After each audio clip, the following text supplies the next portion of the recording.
Hola,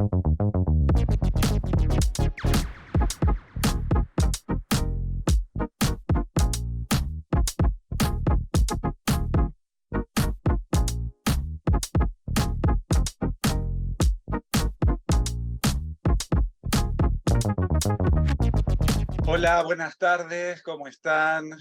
Bueno, gracias por estar aquí nuevamente hoy con esta tercera charla y última del ciclo de este webinar.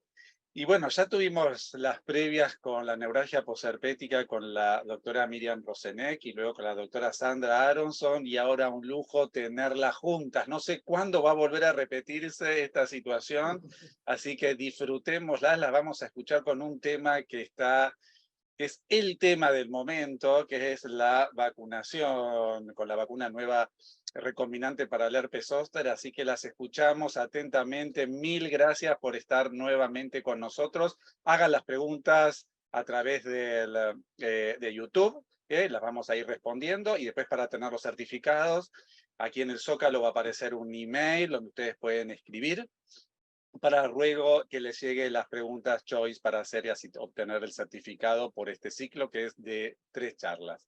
Así que bueno, sin más, empezamos a escucharlas. Gracias por estar con nosotros.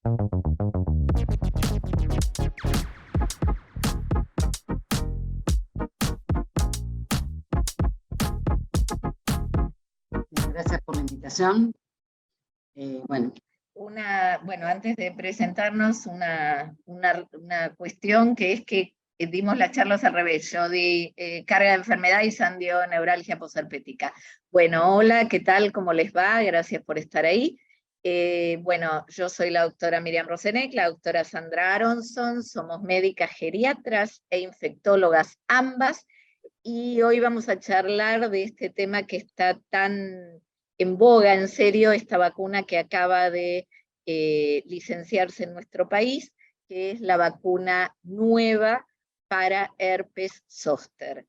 Vamos a dar un poquito también una información de lo que fueran las vacunas que no llegaron a, y también algunas vacunas que están todavía en fase de experimentación.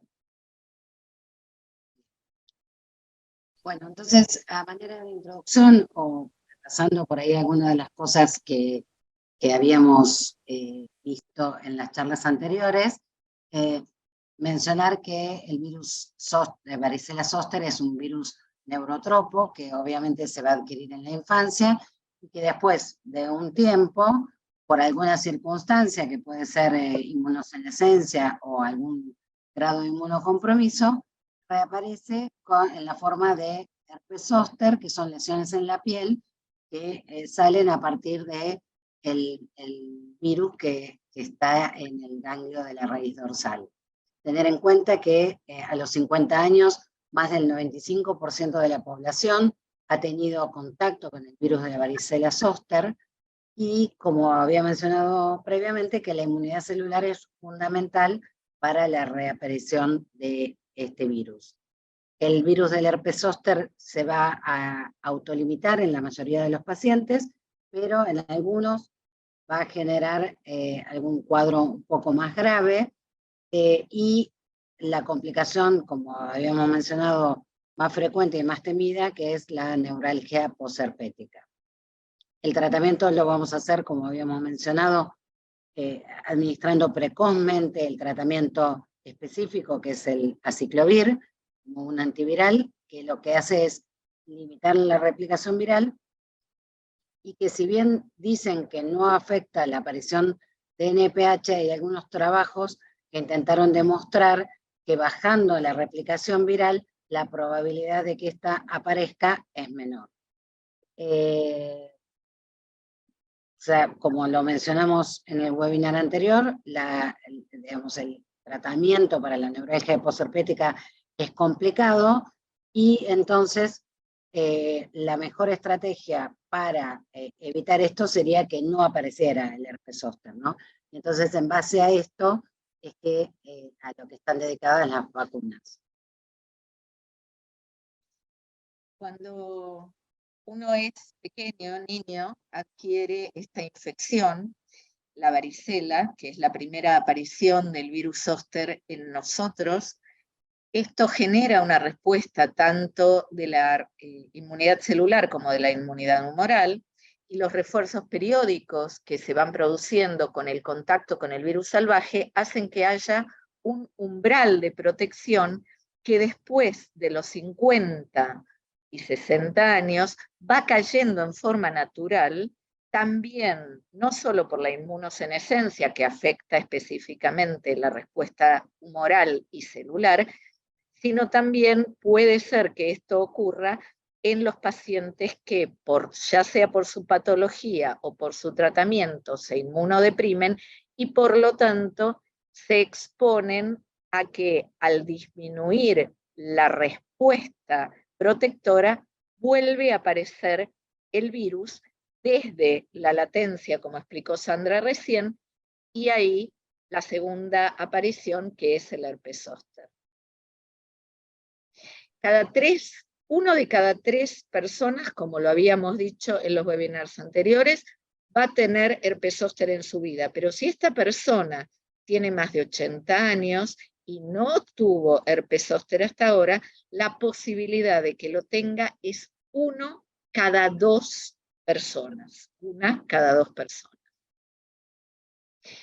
En inmunocomprometidos, o sea, personas que ya sea por su patología de base o por el tratamiento de esta patología, tienen una depresión de su inmunidad, y sobre todo cuando lo afectado es la inmunidad celular, tienen una posibilidad de tener herpes zóster, de tenerlo más grave, de tener más complicaciones, 9 veces en relación a la población general. Obviamente esto es diferente según de qué patologías estemos hablando, por lo tanto, las personas muy inmunocomprometidas, como aquellas sometidas a trasplante de médula ósea de células madre, tienen muchísimo más posibilidad de tenerlo que otros pacientes inmunocomprometidos, como los pacientes con infección por VIH, la artritis reumatoidea, los tumores de órganos sólidos, etc.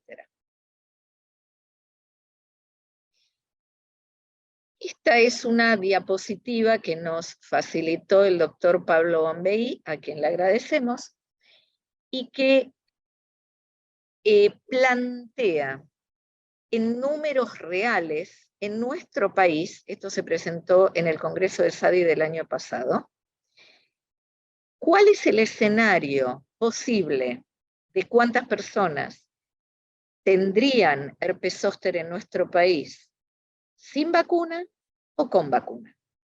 Sin vacuna, si calculamos que la población mayor de 50 años en nuestro país es de 12 millones de personas, y de estas personas, 1/3 van a tener herpes zóster, obviamente eso hay que, digamos, las cuentas están hechas con un modelo matemático, entonces, calculando números enteros, 2 millones de personas podrían tener herpes zóster, 530.000 neuralgia posherpética. Esto generaría 7 millones de visitas médicas. A lo largo de la vida podría generar en todas las complicaciones asociadas al herpes 600.000 situaciones, 600.000 casos, y 900.000 personas serían internadas. Si en cambio pensamos en un número prudente de vacunados, o sea, una tasa de vacunación del 35%, esto evitaría 420.000 casos de herpes zóster, 105.000 casos de neuralgia posherpética, complicaciones en 128.000 personas, hospitalizaciones en 190.000 prácticamente, y 1,5 millones de personas no harían consultas médicas por este problema. Entonces, realmente acá los números son muy gráficos. Y la otra cosa que tenemos que tener en claro, que si bien dijimos que las poblaciones más expuestas son las mayores de 50 y de 60 años, y los inmunocomprometidos, sobre todo los que tienen afectada la inmunidad celular. Pero cuando vemos la pirámide poblacional, la carga de enfermedad, la mayor cantidad de seres humanos a los que contribuyen a la carga de enfermedad son los del grupo de 50 a 59 años. Y acá Bueno, otro dato. perdón, Miri, pero es interesante porque vos te parás del lado de los gastos, y uno se para también del lado del dolor, la neuralgia posherpética, la neuralgia en sí, del dolor que tiene. Imagínate toda esta situación sumada. Entonces, independientemente del lado que te pares, el hecho de poder disminuir esta cuestión, este tema tan importante para nosotros en la atención primaria, es fundamental. Tal cual. Y acá hay otro número que es interesante, que es la cantidad de personas que tenemos que vacunar para evitar un caso. Entonces, para evitar un caso de herpes zóster, 10 personas. Y para evitar un caso de neuralgia posherpética, 40 personas. Sí, muy buenos esos números. Esos números decimos porque quizás realmente casi están muy parecidos a lo que puede llegar a ser estatinas después del infarto. ¿Viste? Es una cosa así, ¿viste? Así que realmente los valores son muy buenos, principalmente en el grupo etario que más nos convoca de los viejos. No es solo el costo económico, sino lo que, como bien dijo Miriam, la sobrecarga al sistema de salud, ¿no? Porque, digamos, independientemente de eso, digamos, la cantidad de consultas y lo que agota tanto al médico como al paciente estas consultas. Recordemos que en los trabajos que nosotras hicimos y que presentamos tanto en los 2 webinars anteriores, recordemos que nosotros recogimos el dato de que los pacientes con neuralgia posherpética habían hecho 2 consultas por semana durante un año. Sí, bueno, con respecto entonces a las vacunas contra el virus de herpes zóster, vamos a hacer, digamos, por ahí un raconto de qué era lo que teníamos hasta el momento, y era la vacuna de herpes zóster atenuada, que es similar a la vacuna que se le da a los niños, pero con una, digamos, una carga mayor de antígenos. Era virus vivos atenuados del virus de varicela zóster, y esto que acabo de decir de que se habían aumentado los antígenos es porque, como se daban a personas mayores, donde se supone que la inmunidad estaba disminuida, se quería producir una mayor respuesta, y que estaba, pero que estaba limitada solamente esta vacuna a pacientes inmunocompetentes, en algunos casos decía mayores de 50, pero en muchos otros mayores de 60 años, para prevenir la infección por virus de herpes zóster, como dijimos, la neuralgia posherpética, y también hablaban de que esto podía reducir el dolor del zóster agudo. Esta vacuna se aplicaba en los pacientes sin la necesidad de hacer una serología previa, y tenía 2 cosas que eran importantes, que no servían ni como tratamiento, tanto del herpes zóster como de la varicela, y tampoco servía como tratamiento de la neuralgia una vez que la neuralgia estaba establecida, digamos, no servía vacunar a estos pacientes. Y obviamente, por lo que les comenté antes de que era mayor la cantidad de antígenos, no era intercambiable con la de varicela, y se aplicaba en una dosis que era subcutánea. Con respecto a la eficacia que nosotros teníamos con respecto a esta vacuna, digamos, hubo un estudio que reclutó casi 40.000 pacientes, en donde se evaluó, digamos, con respecto a la aparición de herpes zóster, de neuralgia posherpética y afectación en la calidad de vida. Y si nos abocamos a la columna donde dice entre 60 y más de 80, que es la que nos interesaría a nosotros, lo que habían comprobado es que la vacuna servía para evitar 51% de los casos de herpes zóster, y en un 66.5% la aparición de neuralgia posherpética con números bastante similares a pacientes cuando íbamos de 60 a 69 y de 70. Entonces, la efectividad de esta vacuna, la otra cosa que tenía, que era, iba disminuyendo con el correr de los años, llegando a valores casi de un 30% a los 6 o 7 años. Bien. Esta vacuna, Merck también, o MSD en realidad, el laboratorio MSD, que era el productor también de la vacuna atenuada, que se discontinuó en nuestro país en noviembre del 22, había desarrollado también una vacuna que estaba inactivada a través de la irradiación. No encontramos prácticamente material de esta vacuna, incluso pidiéndole al laboratorio a ver si nos ayudaba un poco. Esta vacuna desapareció, se discontinuó y prácticamente no hay material escrito de ella, pero este trabajo que se publicó en el Lancet mostraba un ensayo en donde se evaluaba a 5.000 pacientes con tumores tanto sólidos como hematológicos y 50-50 recibir la vacuna versus recibir placebo.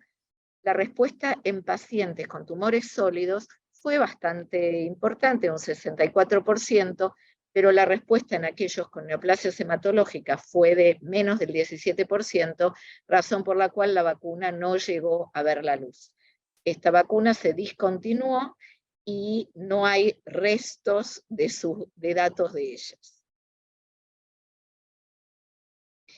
Sí hay vacunas en fase de investigación, por ejemplo, el laboratorio Pfizer y BioNTech están haciendo el reclutamiento ahora, desde febrero de este año, para una fase 1-2 de una vacuna de ARN mensajero que codifica la glicoproteína E.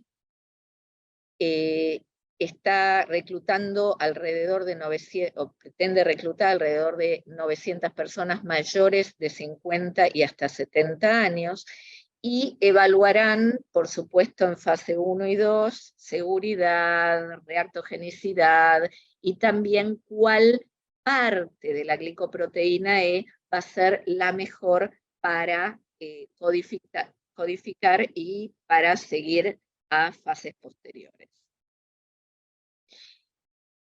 Pero ahora tenemos esta otra vacuna. Esta otra vacuna es una vacuna recombinante, adyuvantada, cuyo blanco es la glicoproteína E, es una proteína de superficie del virus varicela zoster, que está presente en gran cantidad en la cápside del virus, que es fundamental en cuanto a es un blanco de la inmunidad, genera una muy buena respuesta tanto humoral como celular, y esta vacuna entonces se basa en usar la glicoproteína E y agregarle un sistema de adyuvantes, que ahora vamos a ver bien para qué sirve, pero que es una sustancia químicamente inerte, no es antígeno, pero lo que hace es aumentar la respuesta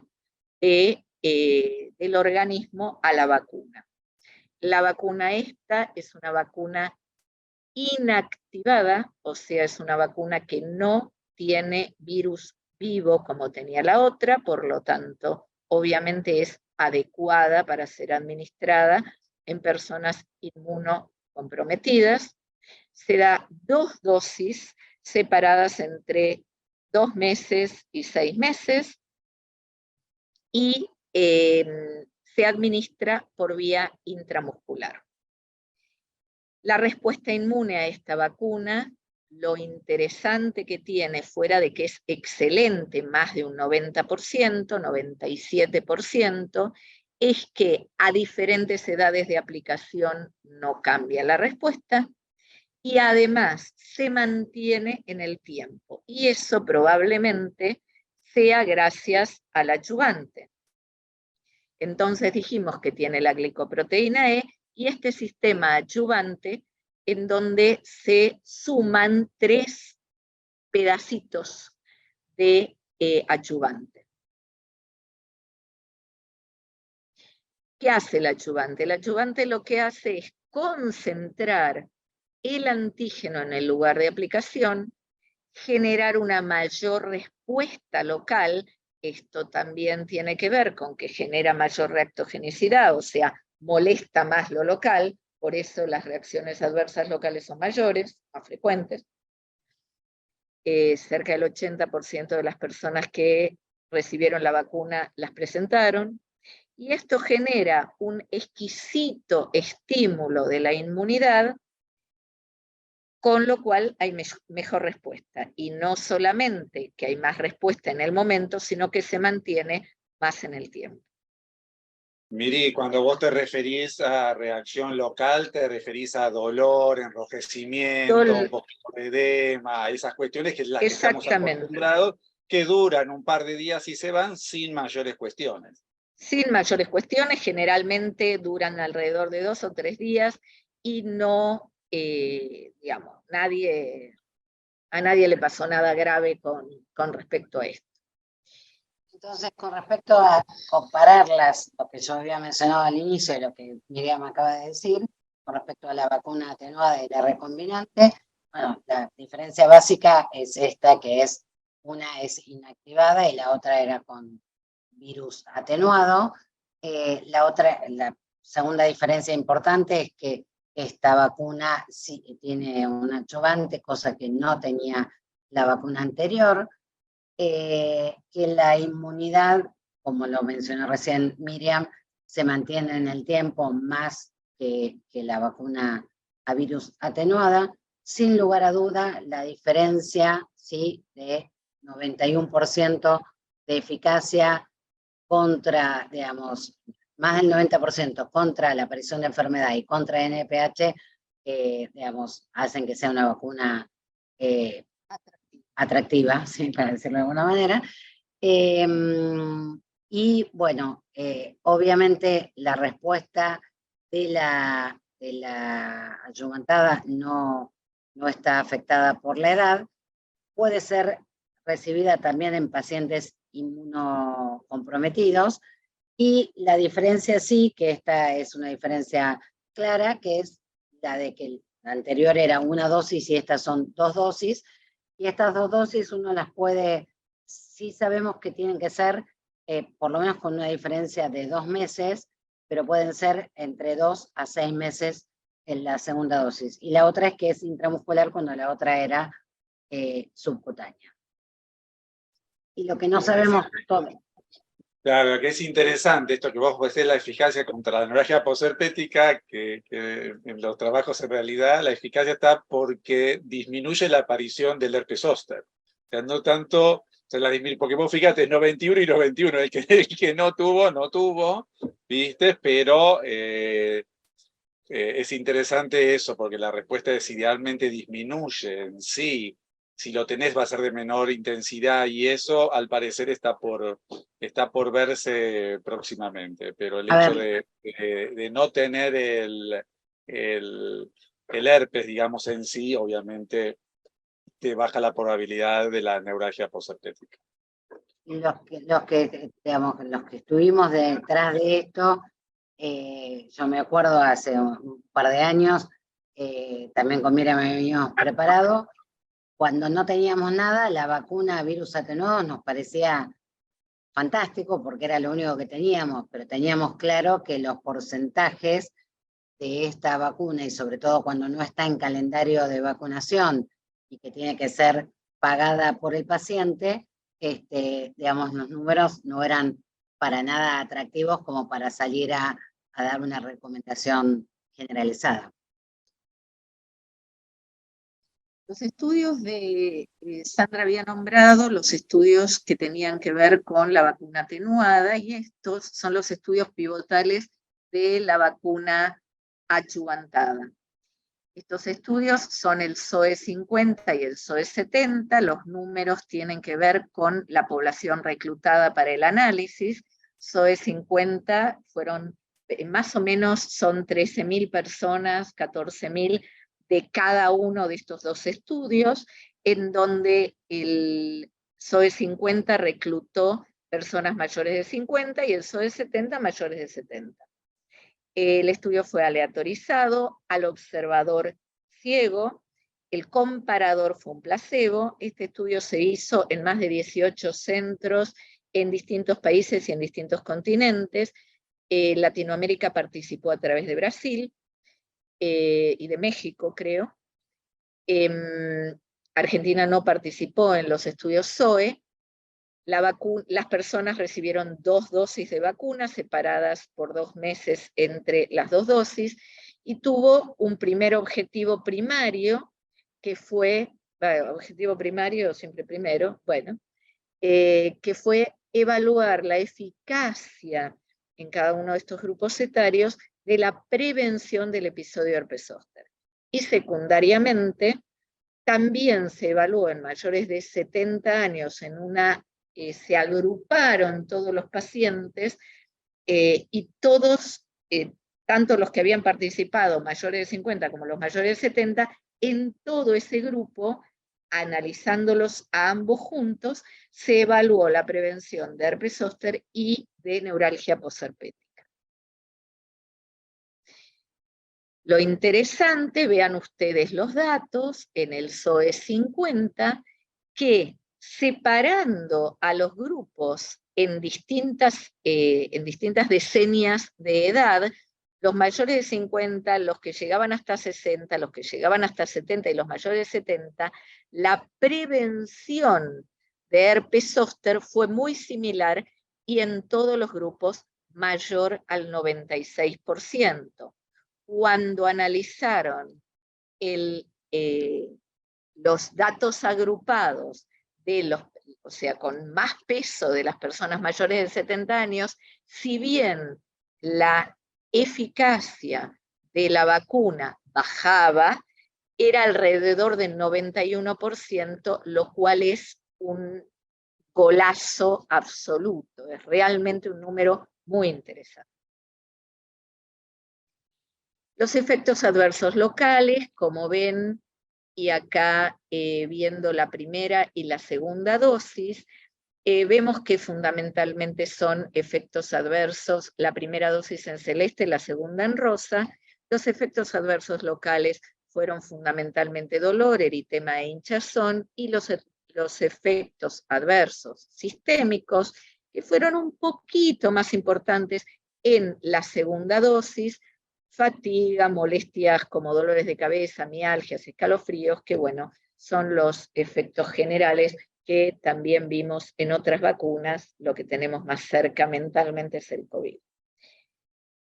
Cuando vieron el riesgo de complicaciones prevenidas por la vacuna recombinante adyuvantada, vieron que si bien la diferencia entre personas mayores de 50 y mayores de 70 existía, en cuanto a la prevención de neuralgia posherpética, realmente y otras complicaciones, la diferencia era realmente poco significativa, 91 y 89%. Recordando que en el grupo de personas más jóvenes no vieron ningún caso de neuralgia posherpética.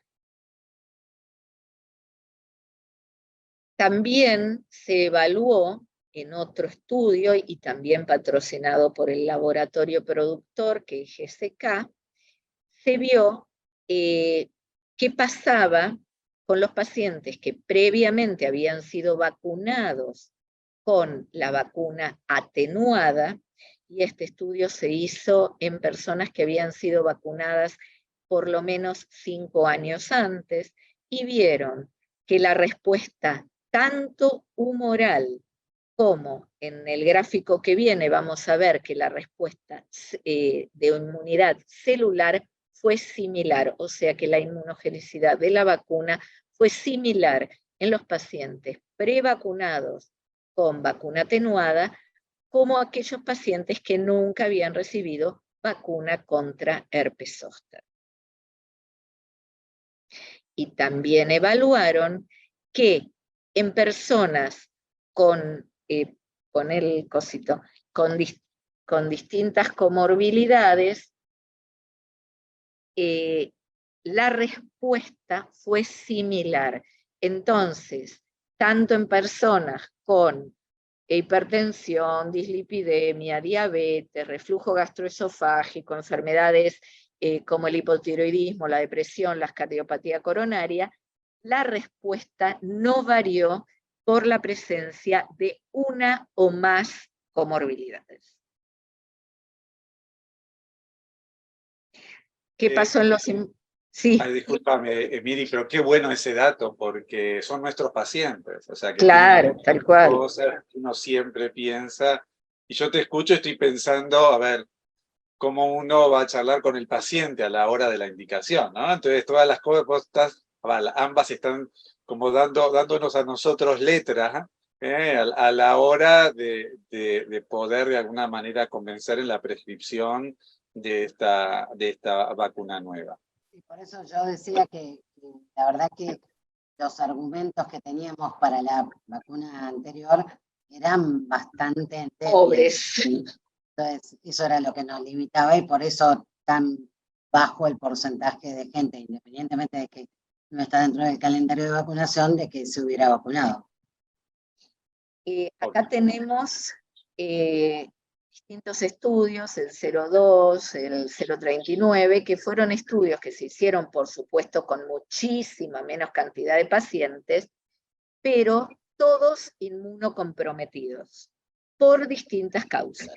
Pacientes con una inmunodepresión muy severa, por ejemplo, con trasplante autólogo de células madre de médula ósea, y pacientes con trasplante renal mismo, y pacientes con tumores sólidos, con neoplasias malignas, con HIV, que eran pacientes con una inmunodepresión, si bien cuando uno habla de inmunocomprometidos es una grandísima bolsa en donde obviamente hay distintos grados de compromiso inmunológico, pero aún en los peores, entre comillas, o sea, los que están más severamente inmunocomprometidos, como ser los pacientes con trasplante autólogo de células madre, la respuesta de prevención de herpes zóster fue del 68% y de neuralgia posherpética del 89%.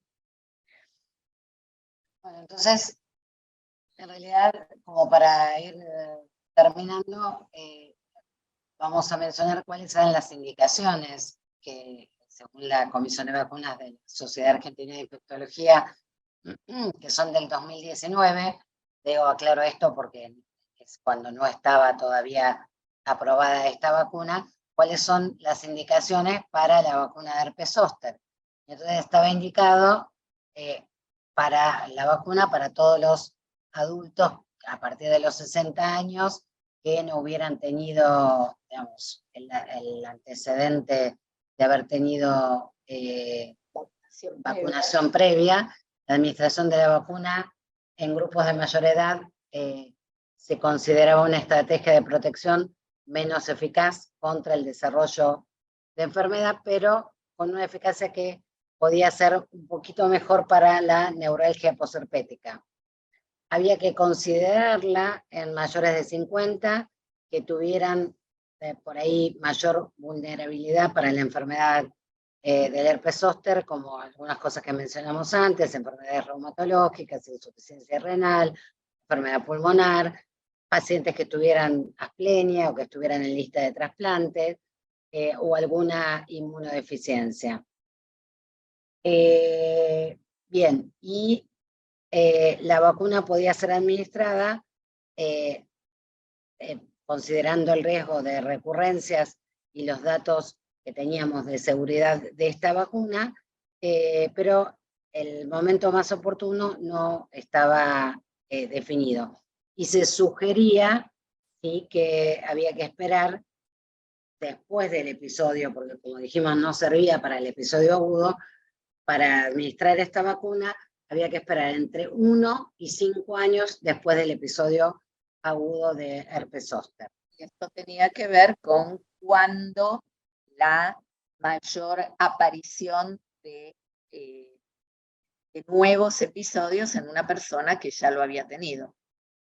Y entonces, como decíamos, como todavía no está, recién está por lanzarse al mercado, no tenemos indicaciones que serán seguramente actualizadas por la Comisión de Vacunas de SADI.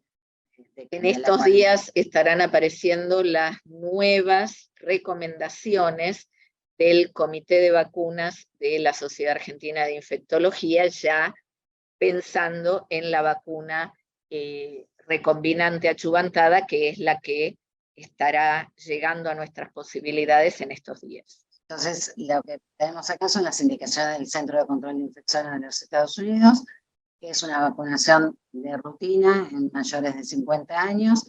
Mencionamos ya lo de las 2 dosis y para qué servirían.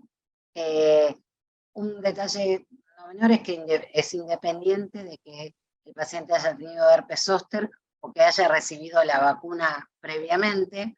Como en la anterior no es necesaria la serología previa, también se puede coadministrar con otras vacunas, como la mayoría de las vacunas, como sabemos. Y bueno, con respecto a la vacunación de adultos inmunocomprometidos, son 2 dosis en mayores de 19 años.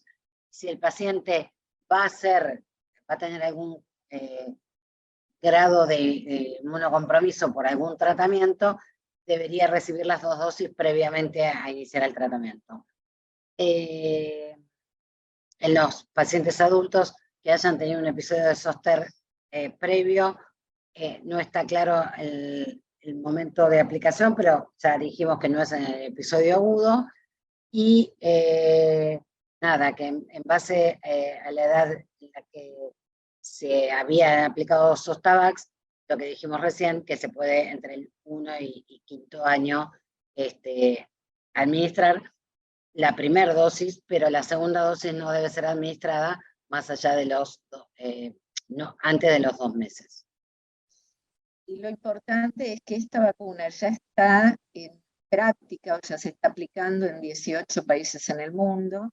Cada uno de los países tiene diferentes targets. En algunos países se aplica a partir de los 50, en otros a partir de los 60, a partir de los 65 años, pero está claro la posibilidad que tiene de evitar el herpes zóster no solamente en personas mayores de 50 años, en donde, como vimos, la aparición de herpes zóster es más frecuente, sino también en inmunocomprometidos, que es lo que habíamos dicho, que son pacientes expuestos a más frecuencia, a más gravedad y a más recurrencias.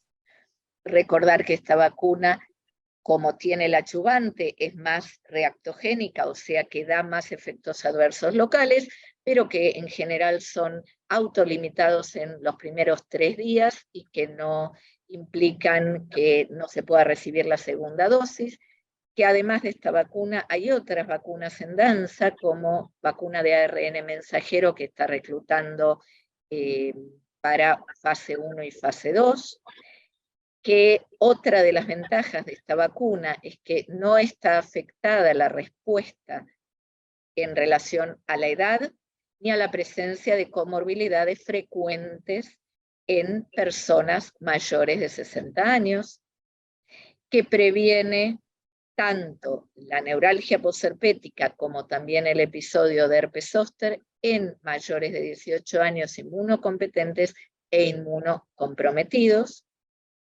y que la eficacia a los 10 años, que es hasta donde hay estudios hasta ahora y que se van a terminar de analizar y publicar más o menos para mediados de este año 2023, se sabe que la respuesta a los 10 años se mantiene en valores protectores. Hasta aquí llegamos hoy. Bueno, Les agradecemos. Espectacular, mil gracias. La charla estuvo buenísima, un pantallazo por por diferentes momentos, ¿no? La vacuna que ya no tenemos, la nueva que estamos teniendo ahora. Quizás vamos a tener que ir viendo a ver si la sociedad se define, si es mayores de 50 a todos, al margen de los inmunocomprometidos, más de 19 años o 18. 18 sería en nuestro país, porque el calendario de vacunación en nuestro país para el adulto es a partir de 18, 19 es en el CDC, porque en Estados Unidos es así. Perfecto. Sí, Sandra. Sandra. El tema precio, ¿no? Como no está incluida dentro del calendario, digamos, saber que justamente la población adulto mayor, por lo menos en nuestro país, no es la más favorecida desde el punto de vista económico, sí. Y eso va a ser una dificultad. Bueno, y el laboratorio está pensando en opciones para poder adquirir la vacuna. Bueno, esperemos que en breve realmente se pueda darlo en forma prácticamente masiva a la población que lo requiera, porque sabemos, bueno, por todo lo que estuvimos viendo, los beneficios que tiene sí. Para el paciente en sí, y para, obviamente, al sistema de salud también. Así que mil gracias, Sandra, mil gracias, Miriam. Bueno, por favor, hagan las preguntitas choice, así van a recibir los certificados por este webinar y los esperamos nuevamente en un nuevo capítulo que saldrá el lunes próximo a las 19 horas. Bueno, un abrazo grande y bueno, a seguir cuidándose. Chau, chau. Chau, chau.